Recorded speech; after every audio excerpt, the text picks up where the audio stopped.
एक साहूकार के पास एक लड़की और 7 लड़के थे।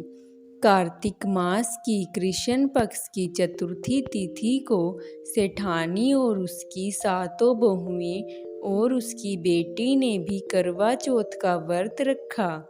रात के समय साहूकार के सभी लड़के भोजन करने लगे तो उन्होंने अपनी बहन से भी भोजन खाने को कहा।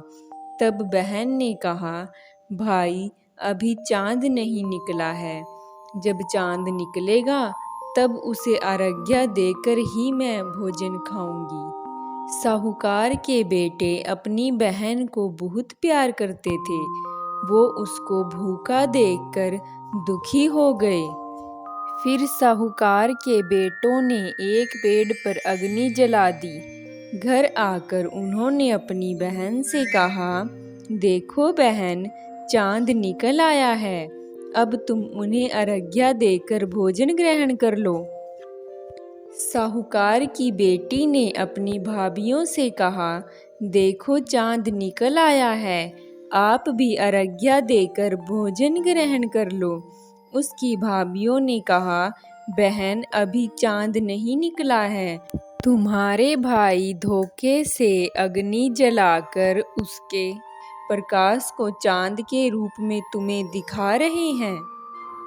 साहूकार की बेटी अपनी भाभियों की बात को अनसुनी कर देती है और भाइयों द्वारा दिखाए गए चांद को अर्घ्य देकर खाना खा लेती है। इस तरह करवा चौथ का व्रत भंग करने के कारण भगवान श्री गणेश साहूकार की बेटी से अप्रसन्न हो गए। इस प्रकार लड़की का पति बीमार हो गया और घर का सारा धन बीमारी में खर्च हो गया। साहूकार की बेटी को अपने किए हुए दोषों का पता लगा तो उसे बहुत दुख हुआ। उसने गणेश जी से क्षमा याचना की और फिर से अगले वर्ष कार्तिक मास की कृष्ण पक्ष की चतुर्थी को विधि विधान से व्रत शुरू कर दिया।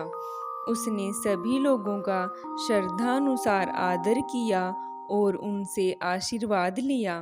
इस प्रकार भगवान गणेश जी उस पर खुश हो गए और उसके पति को जीवन दान दिया और उसको रोगों से मुक्त किया और धन संपत्ति प्रदान की।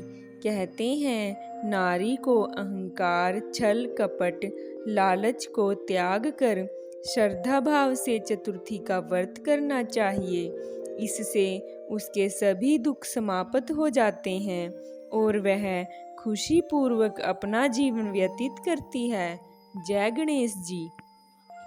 साहूकार की बेटी को अपने किए हुए दोषों का पता लगा तो उसे बहुत दुख हुआ।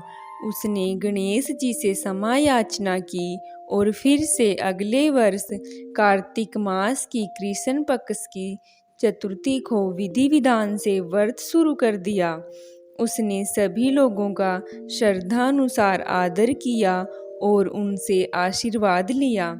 इस प्रकार भगवान गणेश जी उस पर खुश हो गए और उसके पति को जीवन दान दिया और उसको रोगों से मुक्त किया और धन संपत्ति प्रदान की।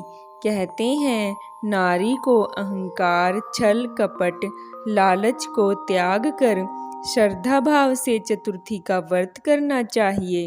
इससे उसके सभी दुख समाप्त हो जाते हैं और वह खुशी पूर्वक अपना जीवन व्यतीत करती है। जय गणेश जी।